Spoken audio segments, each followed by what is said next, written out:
Okay. Thank you all for coming and joining us. We have a pretty simple bill here today. I think even a reporter from Tennessee can even understand this one. Oh, well, I never said about that. Go use. Well, we have a better relationship then. Let's not go there. All right, let's just back to what is serious business. We do have a very good bill here today. It is a simple bill, but it's an important bill. The United States is the only country in the world that allows low-level radioactive waste to be shipped in for storage to our country from elsewhere.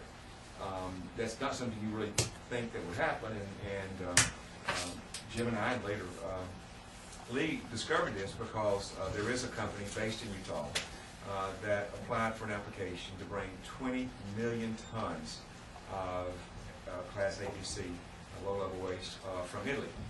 It is, and this is sort of the common practice. What would happen is, if you were to bring the waste, it would come in probably either to New Orleans or to South Carolina, and then be shipped to Tennessee, where it would be reprocessed, and then shipped to Utah for the final disposal.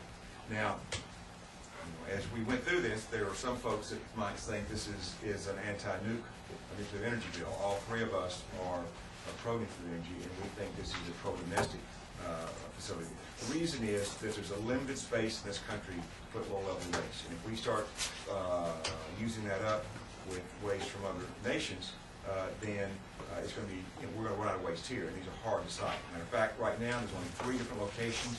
One is in South Carolina, but it is limiting the waste it takes only to those folks in Compact. There's another in Washington, which takes primarily Washington State, which takes primarily defense. So the one that's left is in Utah. There's 104 nuclear power facilities in the United States.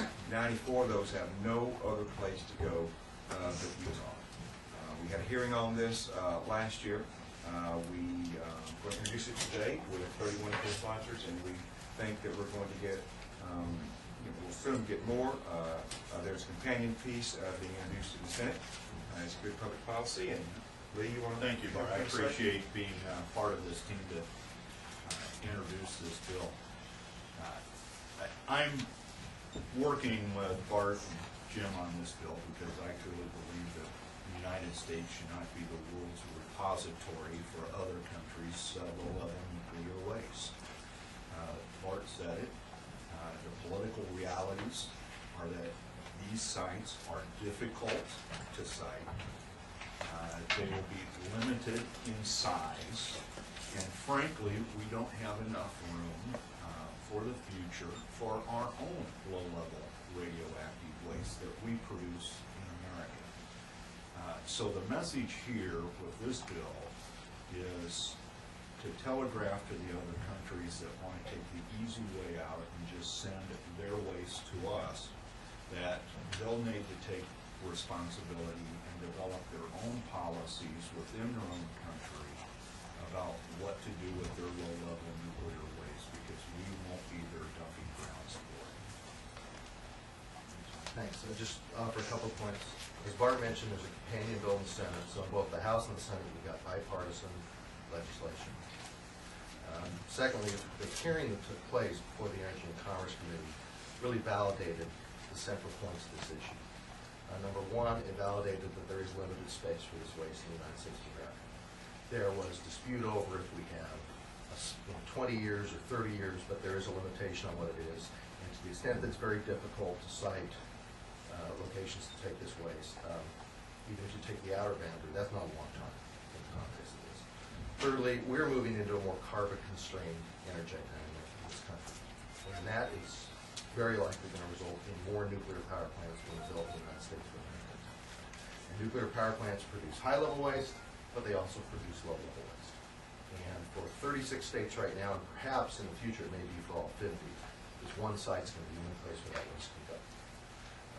Those are some compelling reasons for why we ought to preserve this space for domestic use. The other point that came out in the hearing is also quite interesting, is the federal policy is so vague on this issue. Historically, the way our low-level waste policy has been developed in this country, if you look back at the congressional hearings, the regulatory proceedings, No one was even thinking about foreign waste. It just wasn't on the agenda. And as a result, we have this situation where in our congressional hearing, people are going like this, pointing at someone else for who's in charge. Nuclear Regulatory Commission says, well, we can't make this call on whether or not we should take it from foreign countries. The state of Utah wants to stop it. They can't. They're part of this compact, the Northwest Compact, which voted not to take it. But the company involved in this issue has already sued in federal court saying, well, the compact doesn't have jurisdiction over this. So we've got this vague circumstance where federal policy doesn't clearly state how we should deal with foreign waste. And that's really the other compelling reason why this bill ought to move forward. And we really need to have that discussion in Congress and make good public policy decisions. Finally, in the hearing, at the time the hearing was precipitated by, as Mr. Gordon said, the waste coming in from Italy, and that waste is the result of Italy decommissioning some nuclear power plants there, and they had no place to put it. And at the time we said, well, we had a sense this was the tip of the iceberg. We couldn't prove it, we had a sense of it. We asked the witnesses, quite frankly, the company, are you talking to anybody else? They said, oh no, we're not. The Friday of that week, just 2 or 3 days after this hearing, it came out in a publication in London that this company has been discussing the same issue with people in Great Britain, to take low-level radioactive waste from Great Britain as well. So I do believe it's the tip of the iceberg. I do believe we ought to get in front of this issue. There have been some minor cases where small amounts of foreign radioactive waste has come into this country in the past, unbeknownst to a lot of people. But the bottom line is it's a policy that we ought to address, and I think this bill is a very clear, simple way to deal with it, and I'm proud to join this group and introduce the bill today. Thanks. So let me just add, Jim brought up a very good point, and that is right now the legislation is that you have to make an application to the NRC. The NRC can only look at whether or not you have the ability to do that reprocessing, not whether it's and safely, not whether it's good policy for the country to accept it, not whether Utah may want it or not. And so it's very limited, and so that's one of the things that we want to try to address. And again, the irony is that they say they're a good citizen, yet they're suing Utah to force them to do something that we don't want to do.